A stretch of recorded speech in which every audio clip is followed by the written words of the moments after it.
Thank you, Mr. Chairman. I think the one thing that we do all agree on is the need to invest in our infrastructure. What we continue to disagree on is the path for getting there. And just a couple things to clarify. Whether we're talking 82 gantries or 53 gantries, 2 gantries or 10 gantries, the goal remains the same: to achieve revenue of $1 billion, $650 million of which will come out of the pockets of the residents of the state of Connecticut.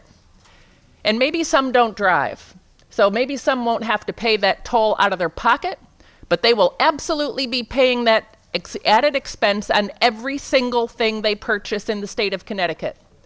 Whether it is goods to do a remodeling job on their home that they'll also be taxed on, or if it is for school lunches, like we heard in testimony in our public hearing, every item, groceries, you name it, will have the added cost of tolls.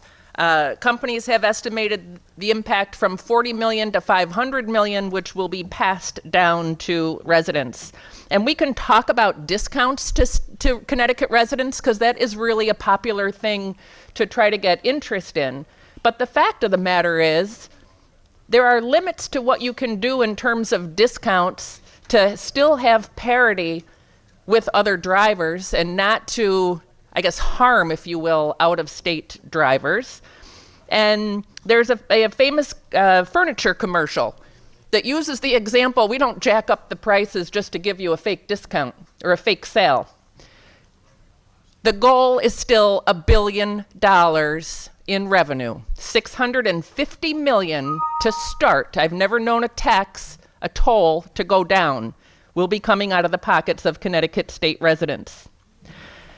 We've talked a lot about other states, and other states do this, so we need to also, whether you're driving to New Jersey, Massachusetts, New York, wherever. The plans that have been put before us, let's say proposals, because we don't have a plan. The original 82 would have had us the 4th highest state in terms of tolled miles in the nation, behind Florida, Oklahoma, New York, and Pennsylvania. The governor's plan, I guess, is better in the sense that it only makes us the 7th highest tolled state per mile, highest density of any state in the nation. Let's also keep in mind that unlike Massachusetts, which we like to compare ourselves to quite a bit, Connecticut has a petroleum gas excise tax that Massachusetts, actually the only states that do have that are Connecticut, Hawaii, New Jersey, New York, New Mexico, and Pennsylvania. And we collect $350 million a year, the same as Massachusetts collects in tolls. Let's just be reminded that Connecticut residents are the 2nd highest taxed currently, before this latest budget and everything else that is under discussion within the legislature is put into play. There are a couple specific things related to 7280 that are of deep concern, besides the overall proposal for tolling. This doesn't just indicate I-95, I-91, I-84 portions of Route 15. It also gives the DOT the ability to include any other limited access highway that they deem necessary. I can't point to an example yet in this state where we haven't deemed more money is necessary, because we continue to have a spending problem, not a revenue problem. The other most egregious piece of this is the 15-day deemed approval. I don't care if it's 30-day deemed approval. It puts 2 people in this building in charge of deciding whether or not this bill, should it go through, would be called for a vote. And if not, it is automatically put into play. Hold it.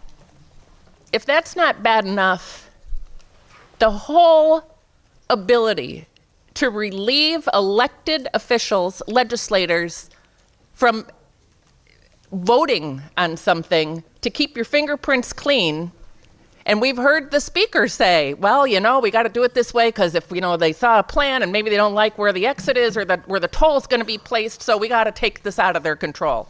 It's the wrong way to move forward. Clearly, I've been a tad outspoken in terms of my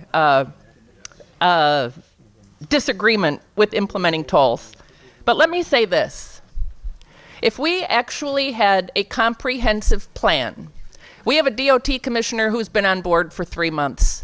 I have yet to see an integrated plan that includes our roads, our rails, that includes our airports, that includes our ports, that prioritizes projects and includes some real accountability.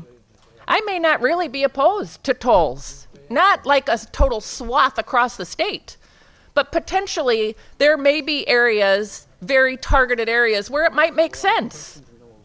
But at this point, we have no plan and no information. And quite frankly, this is the worst money grab I have seen on the residents in the state of Connecticut. Thank you, Mr. Chairman. Thank